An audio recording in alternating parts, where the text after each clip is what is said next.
حضور ایک سوال یہ آیا ہے کہ شب برات میں کون سے اعمال کرنے چاہیے؟ شب برات چونکہ عبادت کی رات ہے اور بزرگان دین اور سلف صالحین کا معمول یہ رہا ہے کہ اس رات کو زندہ کرتے تھے۔ زندہ کرنے کا مطلب یہ ہوتا ہے کہ اس رات میں عبادت کرنا، تو اصل مقصود جو ہے وہ ہے اس رات میں عبادت کرنا۔ ٹھیک ہے، اچھا اب عبادت کے اندر کیا چیزیں بطور خاص آ جاتی ہیں؟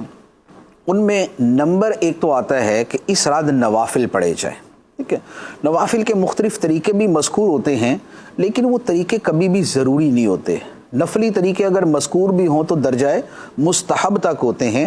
اصل ہوتا ہے صلاۃ اللیل، ٹھیک کہ قم اللیلہ، رات کو قیام کریں، رات کو نماز پڑھیں، یا والذین یبیتون لربہم سجدا وقیاما، اس پہ عمل کریں کہ رحمان کے بندے وہ ہیں جو اپنے رب کی بارگاہ میں سجدہ اور قیام کرتے ہوئے راتیں گزارتے ہیں۔ سبحان اللہ۔ تو یہ رات جاگنے کا ایک مین کام ہے جو اللہ تعالیٰ نے قرآن پاک کے اندر بیان فرمایا کہ قیام اور سجدہ، ٹھیک، اور قیام و سجدہ سے مراد نوافل پڑھنا، تو لہذا جتنے نوافل ہو سکے وہ پڑھے، نمبر ایک۔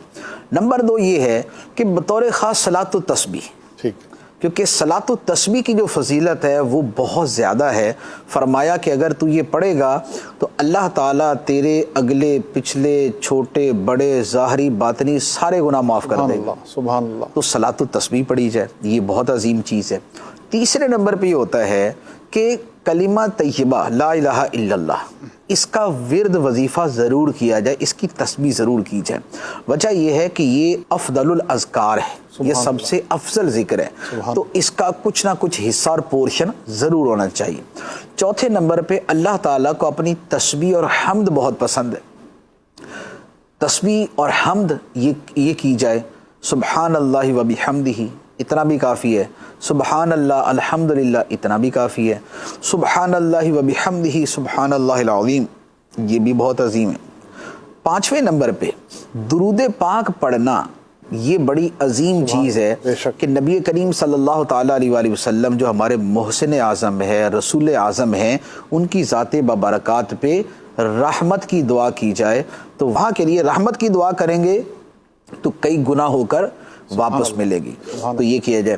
اچھا چھٹے نمبر پہ استغفار، کیونکہ استغفار کا تذکرہ بطور خاص رات کے معمولات کے اندر قرآن میں بھی ہے، احادیث میں بھی ہے، اور شب برات کے اندر بھی ہے، کہ جو اللہ تعالیٰ خاص تجلی فرماتا ہے۔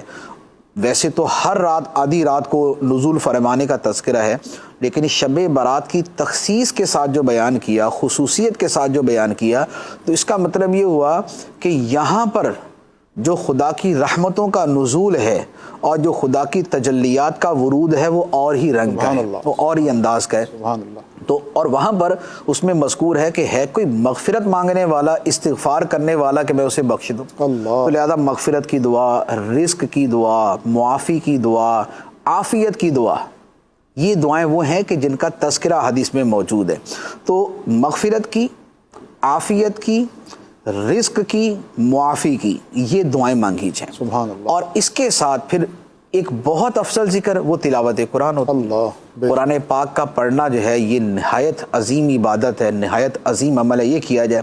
ایک اور معمول قبرستان جانے کا بھی ہے کہ نبی پاک علیہ الصلوۃ والسلام بھی اس رات قبرستان تشریف لے گئے، لیکن شاید اس مرتبہ پابندی ہوگی، جو حالات ہیں ان کے اعتبار سے عرض کر رہا ہوں، تو قبرستان جانے کا تو شاید نہ ہو سکے، تو اب ایسی صورت میں جو اپنے رشتہ دار ہیں ان کے لیے ویسے ایصال ثواب کر دیا جائے، جو اپنے مرحومین ہیں قبرستان والے ان کے لیے ایصال ثواب کیا جائے۔ تو یہ معمولات کا میں نے ایک یوں کہہ لیں کہ ایک پورا مجموعہ جو ہے وہ عرض کر دیا کہ یہ والے اعمال کیے جائیں۔ اچھا پھر یہاں پر میں ایک اور چیز عرض کروں گا، وہ یہ ہے کہ ہمارا معمول یہ بن چکا ہے کہ ہم مسجدوں میں جمع ہو کے عبادت کرتے ہیں، تو اب مسجدیں چونکہ بند ہیں اور اکثر و بیشتر جگہ پر وہی کہ رات کو معمول ہو نہیں سکے گا، مسجدیں بند ہوں گی، تو اب یہ نہ ہو کہ بھئی وہ سب جب جمگھٹا ہوتا تھا تب تو عبادت کر لیتے تھے، اور اب تنہا کرنے کی باری آئی تو بولے یار یہ تو بڑا مشکل ہے، بھئی یہ نہیں ہو سکتا ہم سے، یہ نہ کریں۔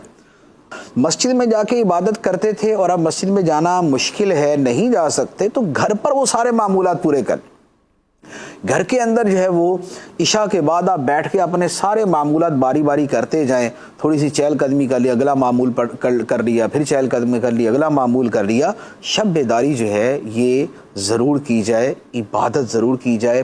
ویسے ہی جو ہے نا وہ آج کل جانا تو ہوتا نہیں، کہیں گھر پہ ہی رہنا ہوتا ہے، تو یہ رات جو ہے یہ کم از کم عبادت میں، ریاضت میں، اللہ کے ذکر میں، تلاوت کے اندر گزاری جائے۔ سبحان اللہ۔